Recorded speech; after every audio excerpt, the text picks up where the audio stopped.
Fellow music fans, you know the big three have been front and center in our news world, but they are out again in a different universe. Music associated, but it's with an internet service provider known as Cox Communication, and they are looking for $1 billion. Let's break it down.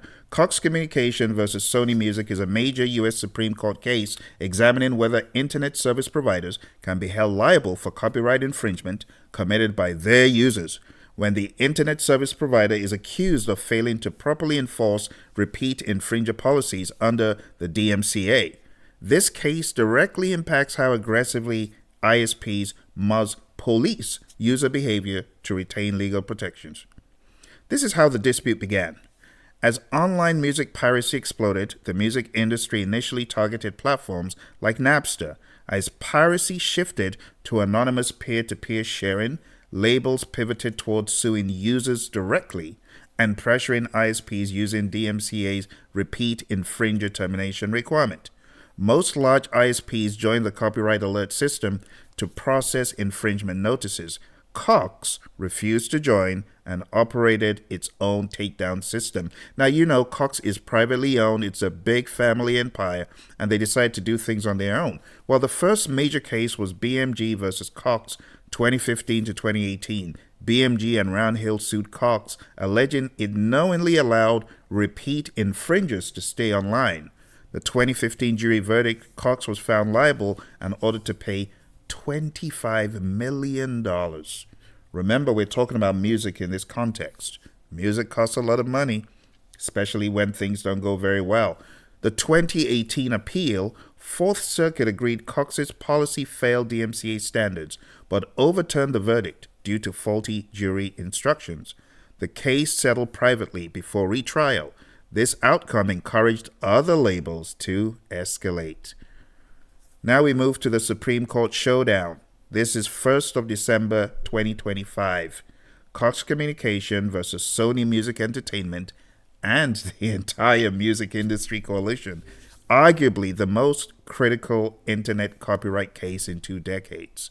The vibe in the courtroom, skepticism on both sides. The justices appear deeply uncomfortable with the lower court's previous $1 billion verdict against Cox, fearing it turns the internet service providers into internet police who must spy on users. However, they also didn't seem ready to let Cox off the hook entirely. The backstory is the 13-strike sham. This is all about the $1 billion. Sony, Universal, Warner, EMI, and others sued Cox for ignoring thousands of infringement warnings, enabling piracy of over 10,000 songs. The jury verdict, Cox found willfully liable. $1 billion damages awarded. The Fourth Circuit reversal was in February 2024. The appeals court split the difference. Cox liable for contributory infringement, failure to meaningfully stop repeat infringers, not liable for vicarious infringement, no proof that Cox directly profited from piracy. $1 billion award vacated, the case sent back for a new damages trial. Then it moved to the Supreme Court Review 2025. Cox appealed, arguing ISPs should not act as internet police. What do you think about this? Your internet service provider, should they spy on you, understand your habits, what you're doing with copyrighted material? Is that part of their business? I'm curious to know what you think. But automated IP-based notices are unreliable, Cox argued. Music labels cross-appealed, seeking review of the vicarious liability ruling. The Supreme Court accepted Cox's appeal. It rejected the label's appeal. This means the court is reviewing only contributory infringement, not profit-based liability. This case didn't start with a noble fight for internet freedom. It started with a dirty secret. Under the DMCA, the Digital Millennium Copyright Act, ISPs like Cox have safe harbor. This means they can't be sued for what you download, provided they have a policy to terminate repeat infringers. The smoking gun. Discovery revealed that Cox's strict policy was largely theater. They had a 13-strike policy, which is already lenient, but internal emails revealed When a customer hits strike 13, Cox would terminate them and immediately reactivate them to keep collecting the monthly bill. After DMCA alleged internal Cox email instructing staff to delete infringement notices. The result? A Virginia jury saw this and hammered Cox with a $1 billion verdict in 2019, finding them liable for the infringement of over 10,000 songs. And the lesson to be learned is don't be foolish with your email communication and don't have internal corruption or abuse going on, because that email is very telling. So, 1 billion damages, 160,000 plus infringement notices, 10,000 songs infringed, and 32 accounts terminated for piracy.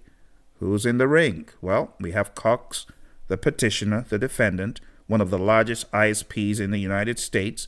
They argue they are just a utility, like the power company. If you grow pot under a grow light, the power company isn't liable, Cox says. They shouldn't be liable for music piracy either. The respondents? The Music Industry Coalition, our friends, Sony, Universal and Warner, and numerous other record labels. It sounds familiar. Reminds you of the AI dilemma all over in music, doesn't it? The coalition represents artists like Bob Dylan, Bruce Springsteen, Beyonce, Eminem, Sabrina Carpenter, and many more. They argue Cox profited from piracy by keeping high bandwidth infringing customers pay monthly fees.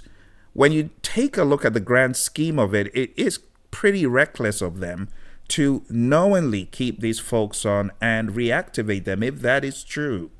The referees, the Supreme Court, Justice Gorsuch and Kagan were particularly vocal during arguments about finding a standard that punishes bad actors without breaking the internet.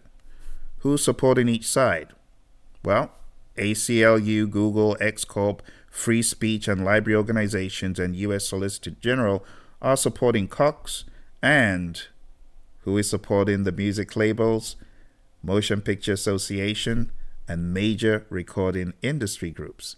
What is at stake? $1 billion. That was the original price tag, but the Fourth Circuit vacated it, ordering a recalculation. Let's talk about the contributory infringement, the legal standard. Does knowing someone is using your service to break the law make you liable? Or do you have to actively encourage it like Grokster or Napster did? Your internet connection. If Sony wins, ISPs may start terminating accounts much faster to avoid lawsuits. The grandma problem. If an ISP has to terminate an account to avoid liability, then they disconnect the entire house. That cuts off innocent users, potentially stopping remote work, school, or even 911 access just because a person pirated a song. Do you think this is overreach and it's stepping out of bounds, or do you think the big three actually have a case here? Here's a timeline of events. 2013 to 2014, the peak piracy period in question. BitTorrent users on Cox's network share files. Sony sends hundreds of thousands of infringement notices. The jury hits Cox in 2019 with the $1 billion verdict in U.S. District Court, Eastern District of Virginia. 2024, the Fourth Circuit Court of Appeals affirms Cox is liable but vacates the $1 billion fine, ordering recalculation. That number sounds eerily familiar. Well, it's double what they were looking for from Suno. These guys don't play small, they go large. Just like all the others. It's a big lesson. December 1st, Supreme Court oral arguments heard. Both sides present their cases before the High Court. We're looking for mid-2026, the expected final ruling, and the decision could reshape internet copyright law for decades. So, looking into the crystal ball, proverbially, what happens next? Well, awaiting decision. The oral arguments are over. The justices are now deliberating. What can we predict? Legal analysts predict a split decision. The court will likely reject the harsh $1 billion penalty, agreeing that holding an ISP liable for every single infringed work is excessive. Well, you know the big three, they follow the money. Whether they were just a passive conduit or not, they're holding Cox accountable. But likely, the court will scold Cox, affirming that ISPs cannot have sham policies. They may set a new tighter standard for contributory infringement. If Cox wins, the internet stays as is. Piracy notices remain mostly annoying emails. ISPs breathe easier knowing they won't face billion-dollar lawsuits for user behavior. Now, if Sony wins, well, you can expect your ISP to become much stricter. You might see 3 strikes and you're out policies actually being reinforced with account terminations. Coffee shops, universities, libraries offering Wi-Fi, they could face new liability concerns. Now, why does this matter to you as a creator or as a musician or as a music lover? This case isn't just about Cox and Sony. It's about the future of the internet itself. The Supreme Court's decision will determine how much control ISPs have over your internet usage, how copyright holders can protect their work online, whether innocent family members lose internet access for one person's actions, and how cafes, libraries, and schools manage Wi-Fi networks. The balance between copyright enforcement and internet freedom is also in the balance. So, my friends, I'm curious to know, what do you think of this rather lengthy, complex case? Do you think the big 3 are just being themselves? Do you think it should have gone a different way by suing the infringers directly? They wouldn't have stood a chance of getting $1 billion from them. But we know that Cox has revenues of over $20 billion, so the history shows us. No wonder they are a worthwhile target. Seems like the big 3 have the bag on their mind. We'll see how this plays out. Thank you for joining me. You want to know more about this story? It's all over the web. Just Google it and you'll find it. Take care and bye for now.